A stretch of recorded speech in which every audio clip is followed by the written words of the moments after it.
Holidays and birthdays are always right around the corner. We're either recovering from them or stressing towards them. And in today's video, I'm going to show you exactly how you could save more money with very basic and minor changes. Step 1 is what I like to call follow the money. In other words, learn where you're spending most. We're doing this to see if there's any room in your budget or if you're truly spending everything you get on essential to survive items only, like your bills. So go get your monthly card statements and go through them one by one, highlighting in yellow everything that is essential and highlighting in red everything that is not. Let's see where your money is really going. While doing that, that gives us a chance to find out exactly how much you're spending on your monthly bills. So write those down on a note or wherever you feel most comfortable doing it. Just write it down temporarily so that you know exactly how much is going out for expenses, monthly bills, recurring payments, whatever it might be, compared to whatever you're spending on going out or enjoying life. Step 2, create the budget. Now, my problem with most videos that I've seen about this topic is they don't give you room to live. They give the advice that you should live only on the essentials and put all your money aside, and that's how you're gonna save money. But I feel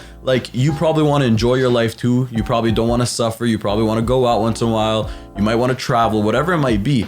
We got to make space for that. A lot of people neglect it, but I find you're just going to be suffering and not happy if you don't go through with it. So in the budget that I'll be explaining to you today, we're going to have space for you to enjoy your life. So here's where the advice really starts coming in. If you haven't already, create an account separate for all your monthly expenses so that all the money will get withdrawn from that account directly. This also helps because whenever you receive a paycheck, you can automatically transfer out to that account knowing that that money is exclusively for your bills. At this point, with the notes that we took on how much your monthly expenses are, we're going to add all of them up. Take all your monthly bills. If you have any bi-weekly ones, then calculate those as well. Times those by 26 and then divide it by 12 to know how much your monthly is. What's up guys, voiceover Ilan here. So here I'm going over a $1,000 bi-weekly payment. The process of that is to times it by 26, the amount of bi-weekly payments in a month, and then divide that by 12, giving me the answer for how many monthly payments I'd have.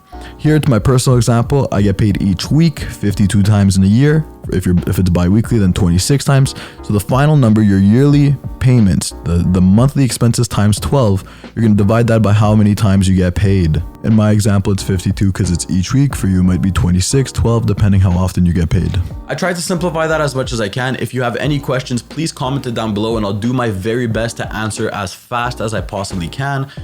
This way I can help you out with that, but hopefully you understood from the little explanation I gave. And now the second step would be to take all your monthly expenses and divide it by how often you get paid. I'll use myself as an example in this. I get paid every week. Is take my yearly expenses and divide that by 52 because there's 52 weeks in a year. If you get paid every 2 weeks, then you're gonna divide that by 26. If you get paid once a month, you'll divide it by 12 and so on. Once you know how much that number is, every time you receive a paycheck, you will automatically be transferring that money to your expense account. Now with the leftover money after that, I choose to personally invest 30 to 50% of it.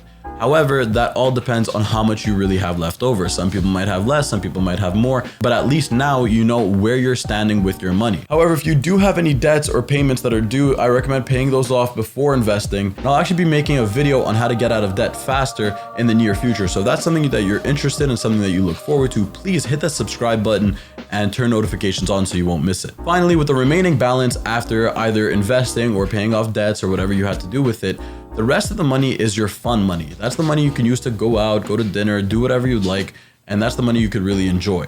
Step number 3, pay yourself first. Now, creating the budget is definitely the most important step out of this whole process, but I find understanding it why I created the budget this way might be tied, if not even more important. The theory of paying yourself first is created because most people don't get a chance to learn about where they stand financially. And unfortunately, it's become a norm in society to have debts and live a certain way just because we never got exposed to the knowledge required to really take our money to the next level. So by creating this budget, you find out exactly where you stand. You find out if maybe I did take on too many bills and too many expenses, is there any ways that I could cut back? A lot of people try to live a certain lifestyle when in reality it doesn't line up with how much they earn. It is completely okay to drive a less luxurious car while you're building your income up and growing your money instead of having something that's a bit nicer temporarily but keeping you broke forever. So it's very important to understand where you stand with your money. The most important part here is every time you receive your paycheck, immediately, instantly, right away, pay yourself first. Take the money the second it enters the account and transfer it to your expense account, transfer it to your savings or pay off whatever debt, and then use the money that you have left over for spending. Do not spend $1. Do not use that money until you've transferred it over. Pay yourself first, take care of yourself, and understand where you are and where you're going. Look at the long term than the short term. This way of thinking completely changed my life, and I really hope that it could do the same for you. It's very important to not take on too many expenses and live slightly below your means so that you have a little bit of a safety cushion. Life has so many stresses already. Let's make sure that money isn't one of them. If you found this video helpful, I share all this advice for free, so please do me a favor and just drop a like for the engagement, comment if you really enjoyed it, but most importantly, share this with a friend or family member that you find might learn from it. With that being said, I'll see you guys in the next one. Peace.